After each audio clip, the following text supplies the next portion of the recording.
Assalamualaikum warahmatullahi wabarakatuh. Perkenalkan, nama saya Siti Khadijah, MPD. Pada kesempatan ini saya akan menyampaikan pernyataan diri dosen dalam unjuk kerja Tridharma Perguruan Tinggi bidang pengajaran sebagai salah satu syarat sertifikasi dosen. Saya sebagai dosen di Program Studi Pendidikan Bahasa dan Sastra Indonesia, Fakultas Keguruan dan Ilmu Pendidikan, Universitas Pakuan. Sebelumnya saya menempuh S1 Program Studi Pendidikan Bahasa dan Sastra Indonesia di Universitas Pakuan, dan saya melanjutkan ke jenjang pendidikan S2 Program Studi Pendidikan Bahasa di Universitas Negeri Jakarta. Selaras dengan bidang keilmuan saya selama berkuliah, saya diamanahi untuk mengajar di Program Studi Pendidikan Bahasa dan Sastra Indonesia. Pada saat ini, saya mengajar mata kuliah menulis bahan ajar atau penulisan materi ajar Bahasa dan Sastra Indonesia. Adapun capaian dari mata kuliah ini yaitu mahasiswa dapat menulis bahan ajar Bahasa dan Sastra Indonesia, baik di jenjang SMP ataupun jenjang SMA. Bobot mata kuliah ini yaitu 2 SKS. Dalam mata kuliah ini saya menggunakan beberapa model pembelajaran. Di awal perkuliahan, saya menggunakan model pembelajaran Jigsaw dan Problem Based Learning atau PBL. Setelah UTS, saya melaksanakan pembelajaran dengan menggunakan Project Based Learning atau PJBL. Pada video kali ini yang saya tampilkan yaitu pertemuan ke-14 setelah UTS. Jadi saya menggunakan model pembelajaran Project Based Learning. Pada pertemuan ke-14 ini, mahasiswa sudah sampai menyusun atau menulis bahan ajar dan mereka menyampaikan atau mempresentasikan hasil yang mereka kerjakan selama berproyek dari pertemuan 11 sampai pertemuan ke-13. Sebelumnya saya ingatkan kembali terkait dengan teks multimoda. Mengapa? Karena dalam menyusun bahan ajar atau menulis bahan ajar, materi-materi teks multimoda itu diperkenankan untuk digunakan. Agar apa? Agar lebih menarik. Tidak hanya full text, tetapi teks berisikan video atau teks dengan gambar-gambar atau teks dengan teks lisan yang diperformakan, seperti teater atau pembacaan puisi. Agar lebih jelas, mari kita lihat tayangan proses pembelajaran menulis bahan ajar pada pertemuan ke-14 bersama saya, Siti Khadijah. Terima kasih. Oke, Assalamualaikum warahmatullahi wabarakatuh. Waalaikumsalam warahmatullahi wabarakatuh. Alhamdulillah, hari ini kita bisa berjumpa kembali. Pertemuan berapa hari ini? Ke-13.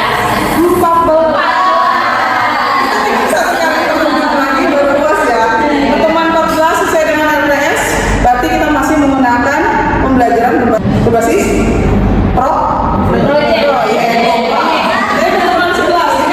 dari pertemuan 11 sektor RPS kita menggunakan sudah pembelajaran berbasis proyek atau PJBL. Apa yang Anda lakukan saat itu? Menyusun proyek, Menyusun bahan ajar. iya, menyusun bahan ajar. Baik, alhamdulillah hari ini kita bisa berjumpa. Bagaimana kabarnya teman-teman?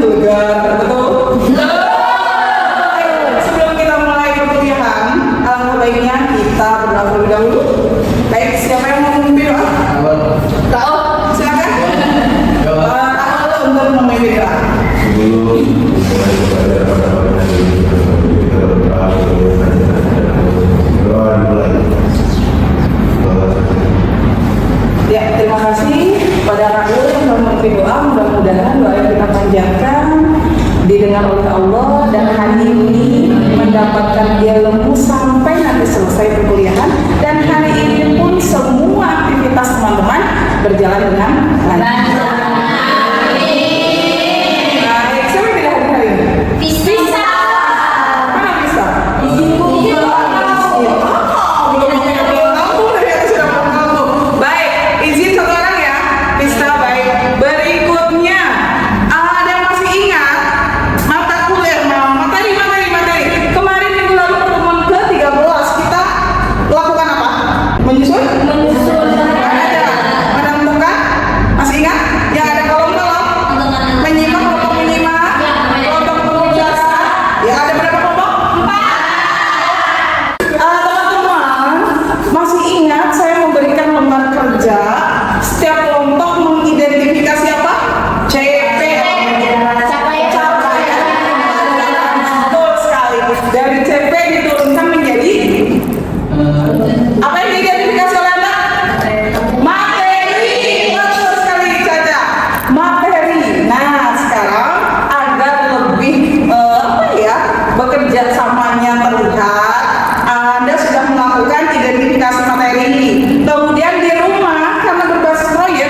saya minta laporan boleh?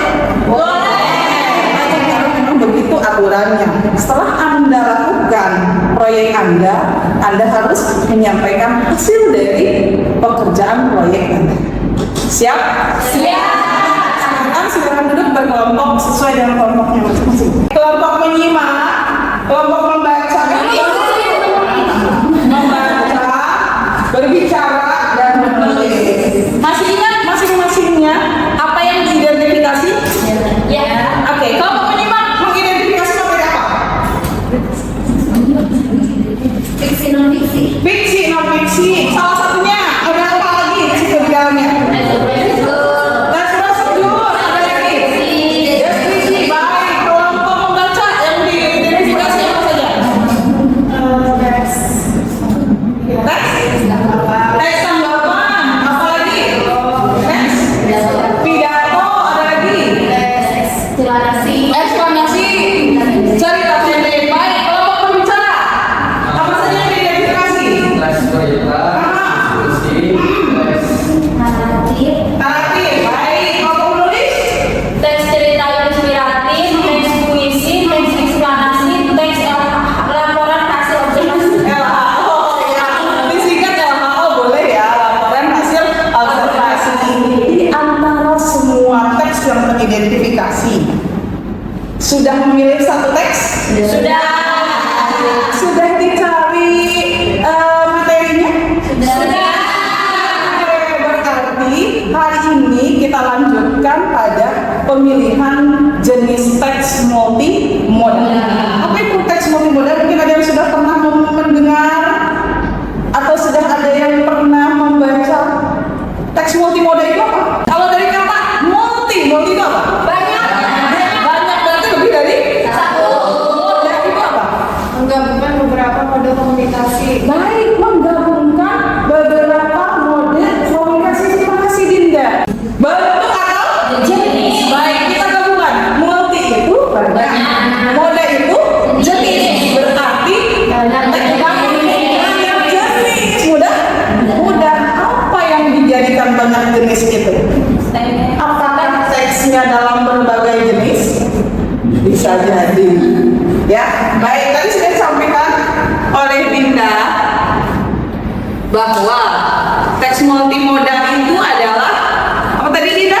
Teks yang Menggabungkan beberapa mode atau beberapa jenis untuk menyampaikan informasi. Yang biasanya teman-teman ketahui, teks itu seperti apa? Tulisan. Ada gambarnya tidak? Biasanya kalau di koran-koran ada dan tidak. Kalau di buku siswa, mungkin teman-teman pernah mengalami dong SMA. Teksnya ada judul, ada full teks. Kalau masa kini, boleh tidak teks itu berubah? Boleh. Agar apa berubah? Agar Lebih menarik. Berubahnya menjadi apa? Mungkin bergambar, Audio. mungkin diperdengarkan, mungkin juga Ditayangkan. dipraktikkan atau ditayangkan, diperlihatkan agar bisa dilihat dan dinikmati oleh orang banyak pembaca dan penonton. Mengapa pembaca dan penonton? Karena di dalam keterampilan bahasa ada membaca dan memirsa.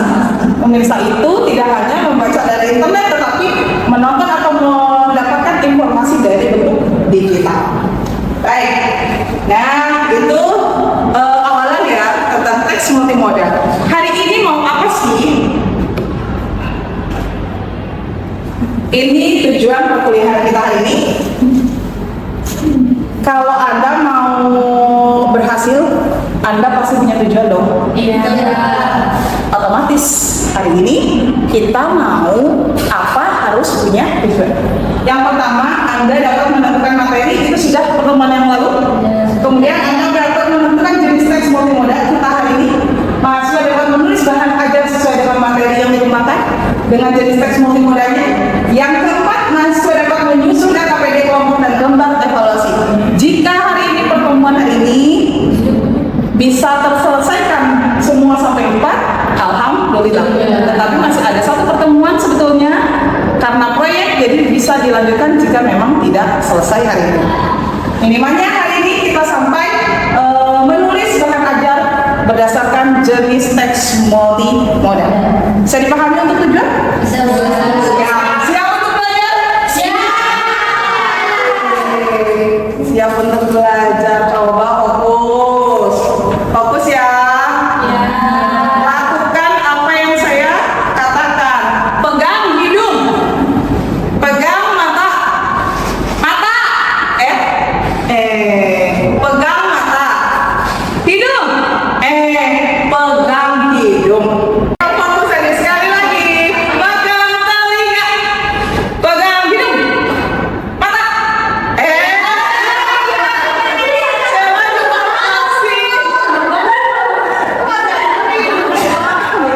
Fokus kembali.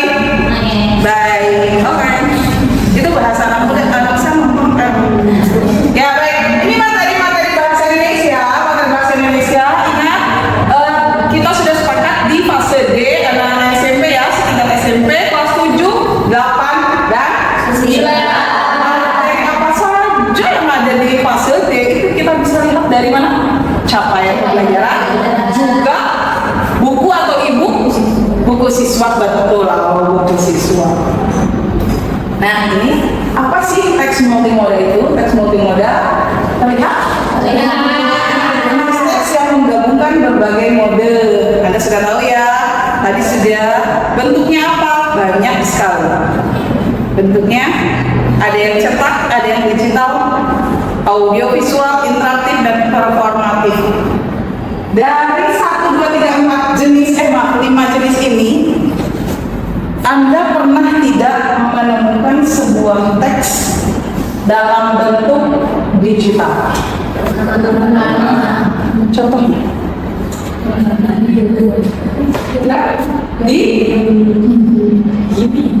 Di YouTube misalnya.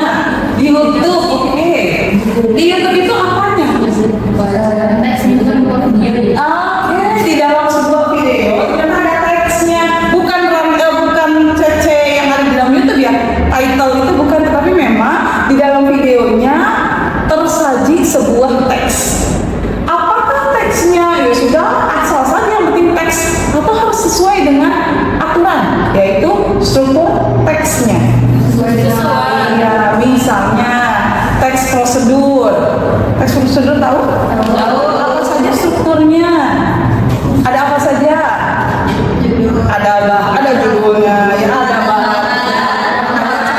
pembuatan, langkah-langkah atau cara pembuatan. Kalau ternyata ada sebuah teks dikatakan teks prosedur, tapi ternyata tidak ada langkah-langkah, apakah itu teks prosedur? Karena itu, jika Anda menentukan teks prosedur, videonya lengkap, teksnya pun harus sesuai dengan struktur yang diminta. Oke? Kita sudah, kalau cetak, Anda sudah bisa semua ya. Kalau cetak buku, kalau dikatakan cetak tapi teksnya multimoda, apakah teks yang full teks itu multimoda? Tidak. Seperti apa? Ada gambarnya, visual ya. Oke, Anda bisa memahami dari istilah ini saja, Anda sudah bisa memahami. Berikutnya kalau yang performatif, contohnya perform. Kalau dalam bahasa Indonesia biasanya kalau yang diperformkan apa? Pembacaan puisi, betul. Salah satunya pembacaan puisi. Ada lagi? Pementasan drama, betul, Berlin. Ada lagi? Musikalisasi puisi katanya ya. Jadi kalau performatif itu bentuknya teksnya lisan, diberi media audio atau visual. Saya rasa kalau seperti ini Anda sudah bisa memahami. Kita bisa lanjut kerjakan tugas yang kemarin. Lanjutkan yang kemarin. Ya. Anda berarti pilih jenis teks multimodal. Saya sudah, kan teman-teman sudah membuat di laptopnya masing-masing. Ini saya sediakan lembar kerja, nama dengan anggota kelompoknya di sini. Kemudian Anda tulis di sini jenis teks multimodalnya apa, dari materi apa, lalu teksnya boleh ditulis di sini teksnya. Nanti yang Anda sudah buat, nanti di laptop Anda cari tambahan atau gabungan dari teks yang Anda buat, apakah menggunakan audio atau visual atau audiovisual digital performatif. Ya.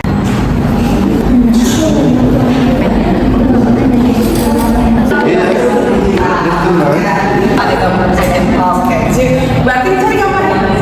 Digital itu bisa visual. Nah, digital itu ada bisa bentuknya seperti blog atau website. Nah, di dalam ada teks berita sip multimodal sama.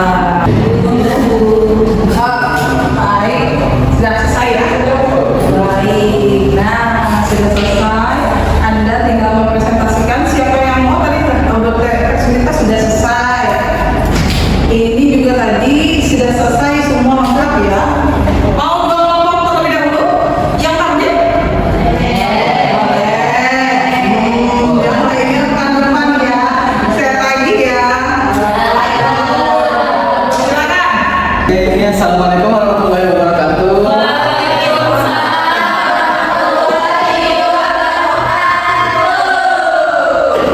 Itu kami memilih teks berita untuk sebagai bahan presentasi. Di sini saya memiliki elemen berbicara dan presentasikan dan memilih CP. CP intinya saja apa? Diskusi dan mempresentasikan. Saya memilih CP elemen berbicara dan mempresentasikan. Saya memfokuskan ke satu materi saja, yaitu unsur teks berita dan unsur kebahasan dalam teks berita.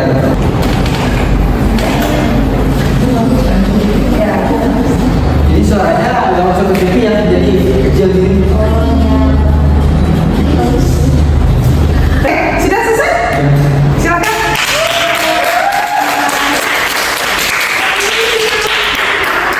Ada yang mau menanggapi?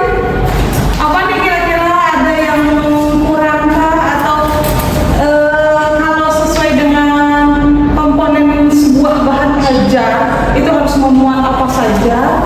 Itu sudah ada tidak? Sudah ada atau belum? CP sudah ada kompetensi ya? CP itu kompetensi yang diukur. Kemudian apa lagi? Tujuan, informasi pendukung, petunjuk belajar. Informasi pendukung itu adalah tadi teori-teori atau materi-materi tentang teks berita yang dibahas. Kemudian evaluasi nanti menyusul ya. Evaluasi menyusul atau PD menyusul. Berarti sudah ada semua? Apalagi yang mungkin sedikit kelas? Apa coba? Teksnya terlalu padat.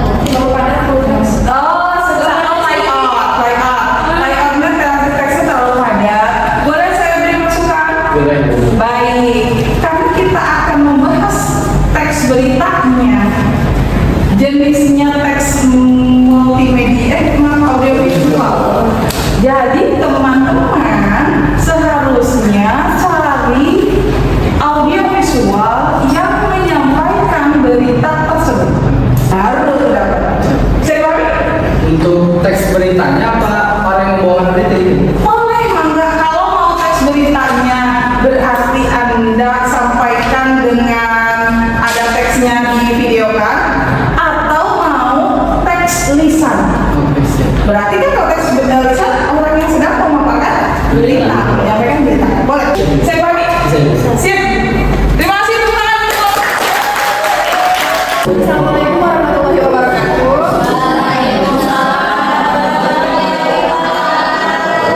Kami dari kelompok membaca dan pemirsa ini mempresentasikan hasil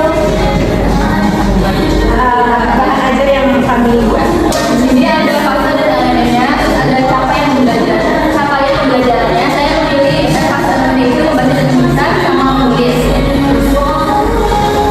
Terus ada tujuan belajar dan tujuan.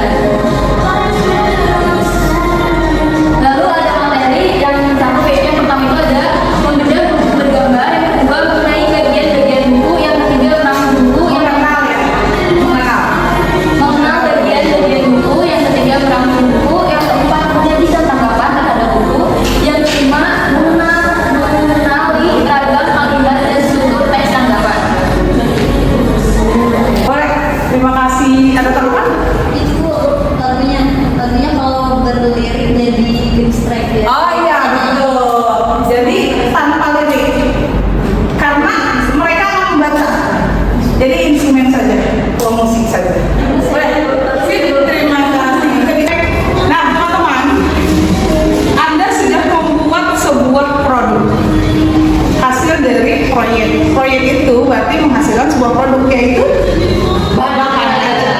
Bahan ajar ini kira-kira bermanfaat atau tidak untuk teman-teman?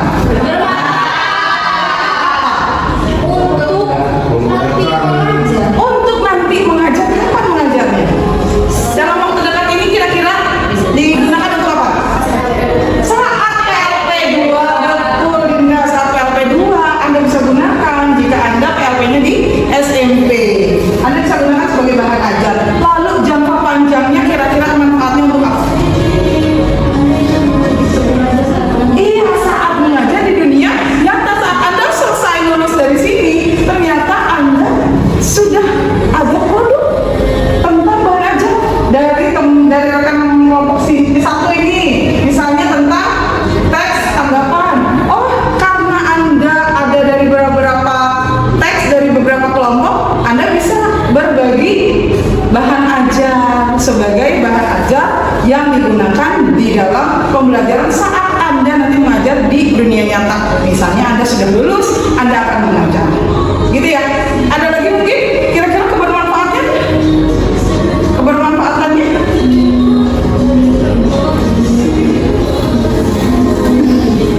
Lebih terasa lagi ya dalam menyusun bahan ajar yang menarik, gitu ya. Baik, terima kasih. Tepuk tangan untuk kelompok. Ya baik, Anda sudah belajar tentang, Anda sudah memahami apa itu teks multimoda, jenisnya seperti apa, kemudian bagaimana menerapkan teks multimoda dalam digitalisasi. Alhamdulillah. Saya punya ekspektasi. Kalau saya katakan saya, berarti gerakannya begini. Senang, berarti begini. Sehat, hidup, berarti begini. Sehat, berarti begini. Bersemangat. Ya. 1, 2, 3. Saya senang hidup sehat bersemangat. Saya senang hidup sehat bersemangat. Saya senang saya hidup. Saya senang saya sehat. Saya senang hidup sehat bersemangat.